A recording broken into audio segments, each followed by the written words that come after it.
Last week, muling naluklok si Ginoong Donald Trump bilang Pangulo ng Estados Unidos. Sa pangalawang pagkakataon, ito po ay ating i-take note sa pangalawang pagkakataon. Siya po ay tinatawag na boses, no, sa panahon ngayon ng mga Amerikano. Okay? At hindi lang boses ng mga Amerikano, kundi boses din ng mga Kristiyano. So, tandaan niyo mabuti yan, no? At ayon sa mga, ito na po tayo, sa mga Bible scholars, siya raw po ay ganito, siya raw po ay ganyan, ganon. Makinig po tayong mabuti sa sasabihin ko.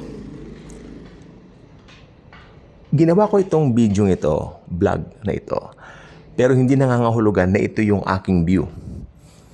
Ginawa ko to for the sake of argument, para bigyan naman natin ng daan yung mga pananaw ng ibang mga tao.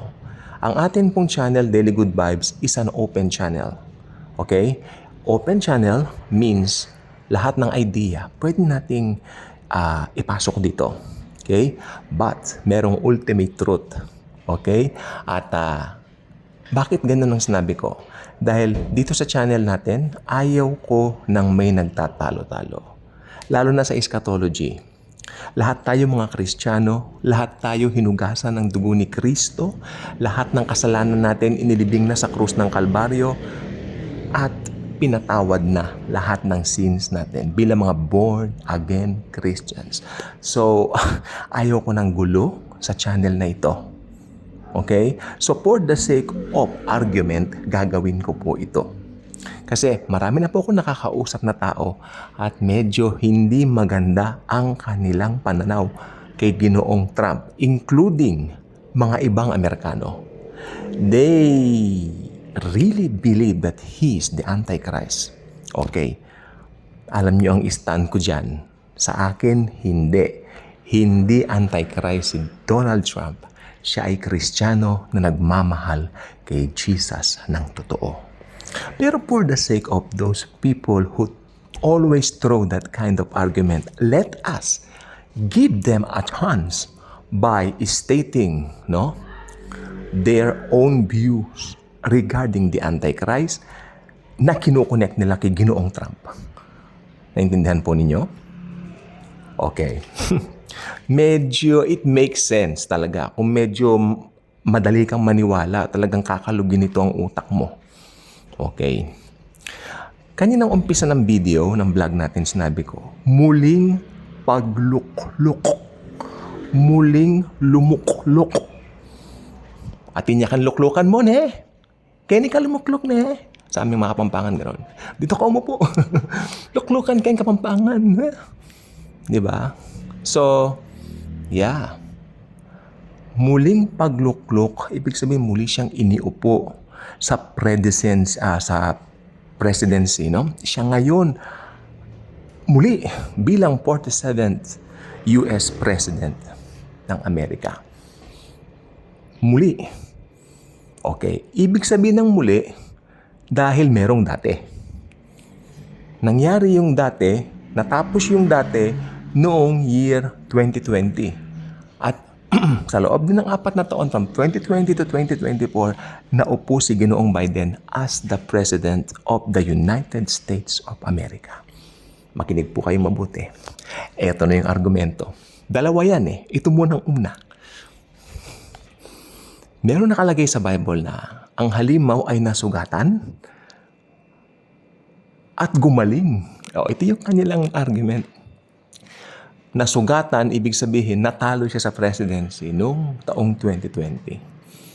Pero muling gumaling kasi, nanalo ngayon siya ang 2024. It makes sense. Pero hindi ko bibigyan niya ng check. Pero it makes sense dahil, oo nga no, sabi ko nga sa inyo, mahina kayong maniwala. Parang nga, di ba? Parang nga. Okay. Pangalawang argumento. July of this year, 2024, if I'm not mistaken, Mr. Donald Trump was shot in the head. Right? It was ang tawag dito, Facebook Live and seen by many people viewing Facebook Live and YouTube and all kinds of platforms. Nakita ko po, nadaplisan po siya dito sa kanyang dito sa may malapit sa noo, sa forehead din, sa kabila, dito sa may malapit sa mata. Pero, nakaligtas siya. Oo, it makes sense, Pero hindi ko pa rin yan bibigyan ng check. Okay. Dahil ang mga similar na pangyayari, nangyari din kay Pope John Paul II. Malamang wala pa kami sa mundo noon, pero narinig ko, si Pope John Paul II ay nabaril din pero nakaligtas. 'Di ba? So, lahat ng mga ganyan ay kung titingnan mo, meron kang pwedeng ikapit, makakagawa ka nga ng doktrina na siya yung halimaw, siya yung Antikristo. Pero ito, binigay ko sa inyo itong video na ito, binigay ko sa inyo itong vlog na ito, binigay ko sa vlog na ito, rather, yung mga kaisipan nito, hindi para papaniwalain kayo, kundi ibigay lang sa inyo yung, kayo nang bahalang musga sa tingin niyo. Okay? Pero yung nangyari kasi talagang malapit siya doon, di ba? Itong July lang na baril siya tapos wala naman nangyari sa kanya. Yes, it's something like, it's kung talagang medyo nabasa mo yung nabarilang halimaw tapos nakita mo yun, siya na nga ang halimaw. Meron kagad conclusion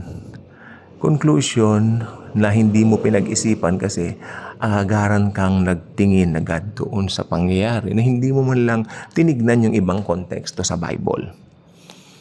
Okay, go back to the Bible po tayo. Ito na po. Alis na tayo kay Donald Trump. Balik tayo sa Scripture. Simple lang naman sinasabi ng Thessalonians. Sabi niya, hanggat nandito yung restrainer, hindi siya marireveal. At kung titignan mo sa ibang salin, ibig sabihin, hindi siya makikilala. Hindi siya magpapakilala. Ibig sabihin, as of this moment, sa panahon natin ngayon, wala pang nakakakilala kung sino si Antichrist. Naniniwala po ko, hindi niyo pa siya nakita sa TV, hindi niyo pa nakita sa social media platforms, all platforms siya hindi niyo pa siya nakita kahit saan. Pero siya ay kilala doon sa kanyang bansa ngayon, isang bansa sa Europa. Sa revived Roman Empire. Nandoon na siya ngayon, nakahanda na po siya. At naniniwala po ko, kung talagang lilitaw na siya ngayon, magra-rapture muna at ira-rapture po tayo. Kasi, yan po ang nakalagay sa Bible, yung restrainer ang mga believers ni Jesus. Okay, tanungin ko po kayo, kanino ba ang banal na espiritu ngayon? Nasa mga born-again Christians. Nasa atin po. Okay, maluwalhati po nating i-acknowledge lagi ang presensya ng banal na espiritu.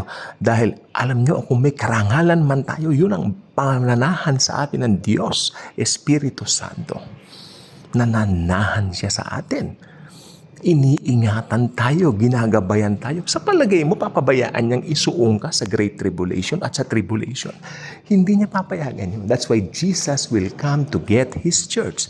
Tayo po ang church, not the building, not the institution. Tayo po, mga born-again Christians, ang church ni Jesus. Anytime magra-rapture po, believe me, do not make fun of it. Do not make fun for the rapture. It's a very, very, very serious thing. It will happen anytime. Very, very soon. Very, very soon. Maranatha. Come, Lord Jesus. Hallelujah.